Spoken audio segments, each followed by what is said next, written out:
اگر آپ کے رشتہ داروں میں، آپ کے بھائیوں میں، آپ کے کزنز میں یا آپ کے دوستوں میں کوئی بندہ تبدیل ہونے کا فیصلہ کر لینا کہ یار میں مثبت تبدیلی کی طرف جا رہا ہوں، تو براہ کرم اس کا ساتھ دیا کریں، اس کو کاٹا نہ کریں، طنز کر کے اس بیچارے کے اس جذبے کو مدھم نہ کیا کریں۔ بخدا ہاتھ جوڑ رہا ہوں میں، جب اس نے ایک اچھی بات کا فیصلہ کر ہی لیا ہے تو کیوں ماضی کی باتیں یاد دلا دلا کر اس کو تباہ کر رہے ہیں؟ کر لیا اس نے فیصلہ، اکثر ہوتا ہے ایسے، اور ہم اس پہ طنز کرتے ہیں، اس کی حوصلہ شکنی کر کے اس کو تباہ کر رہے ہوتے ہیں۔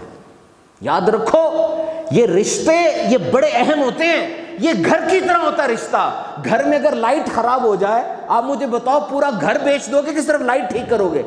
لائٹ ٹھیک کرو گے نا۔ تو رشتے میں اگر کوئی خرابی آ جائے، رشتہ کیوں توڑ دیتے ہو؟ وہ چیز ٹھیک کر لو اس کے ساتھ بیٹھ کر، اس کو سمجھا دو یا سمجھ لو اس سے۔ رشتے بڑے قیمتی ہوتے ہیں، پتہ نہیں کاروبار بنا لیا رشتے کو، کاروبار میں نقصان ہو جائے چھوڑ دیتے ہو، کاروبار میں فائدہ ہوتا ہے چلتے رہتے ہو۔ رشتے کو بھی ایسے کر لیا، رشتے میں جب کوئی پرابلم ہو جائے رشتہ ہی توڑ دیتے ہو۔ اس کو سنبھال کے رکھو۔ دو عادتیں ہیں، ایک عادت چھوڑنی ہے، ایک عادت اپنانی ہے۔ چھوڑنا کیا ہے؟ لوگوں کی ٹانگیں کھینچنا چھوڑ دو۔ اپنانا کیا ہے؟ لوگوں کا ہاتھ کھینچنا شروع کر دو۔ انشاءاللہ یہ پورا معاشرہ پرامن ہو جائے گا۔